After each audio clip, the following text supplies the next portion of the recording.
Bismillahirrahmanirrahim. Assalamualaikum warahmatullahi wabarakatuh.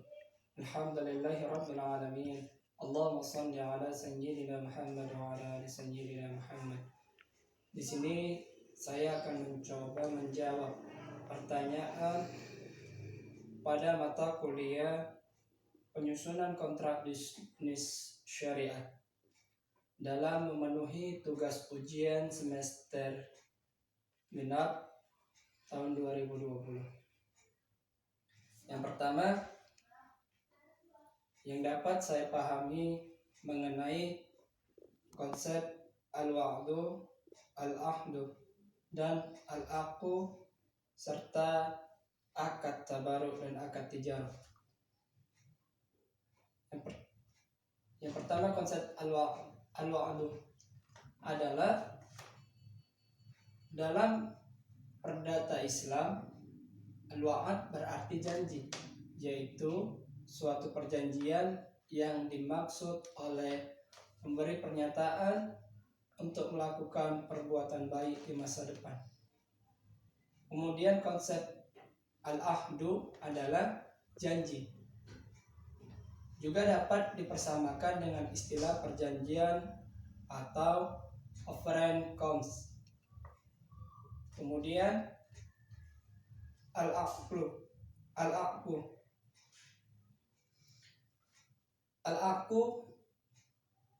bisa dibilang sebuah akad. Juga dapat disamakan yaitu perikatan dalam bahasa KUH Perdata. Selanjutnya akad tabaruk. Akad tabaruk adalah perjanjian yang merupakan transaksi yang tidak ditunjuk untuk memperoleh laba atau transaksi nirlaba. Yang terakhir akad tijarah. Akad yang ditunjukkan adalah akad yang ditunjukkan untuk memperoleh keuntungan dari sisi kepastian hasil. Selanjutnya soal yang kedua mengenai subjek dan objek dalam kontrak, syarat sah kontrak, unsur-unsur kontrak, dan hal-hal yang membatalkan kontrak. Jadi yang dapat saya pahami mengenai subjek kontrak ialah para pihak yang bertindak dalam membuat kontrak, dan objek kontrak adalah isi perjanjian dari para pihak yang membuat kontrak. Syarat sahnya kontrak yang pertama kecakapan para pihak. Yang kedua kesepakatan para pihak. Yang ketiga adanya suatu hal atau objek tertentu. Kemudian unsur-unsur kontrak. Yang pertama unsur esensiasi.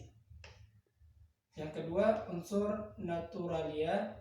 Yang ketiga unsur aksidentalia.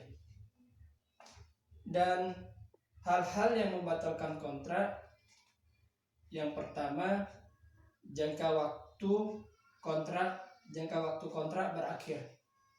Yang kedua pembuatan kontrak meninggal dunia. Yang ketiga prestasi kontrak telah dilaksanakan. Yang keempat putusan hakim yang menyatakan batalnya kontrak. Pertanyaan yang ketiga yaitu mengenai prinsip-prinsip dan faktor-faktor yang harus diperhatikan dalam penyusunan kontrak. Jadi prinsip-prinsip dan faktor dalam penyusunan kontrak bisnis syariah. Yang pertama kemampuan hukum para pihak.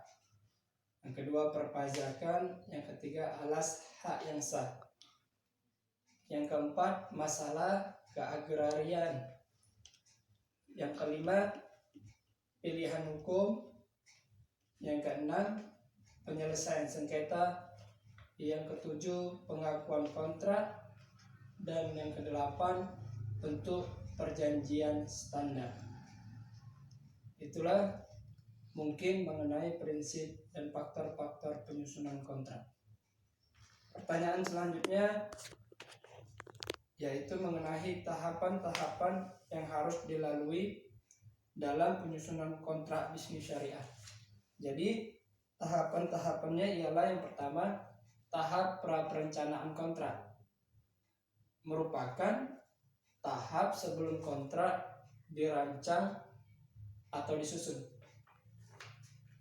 Selanjutnya mengenai tahap penyusunan atau perencanaan kontrak.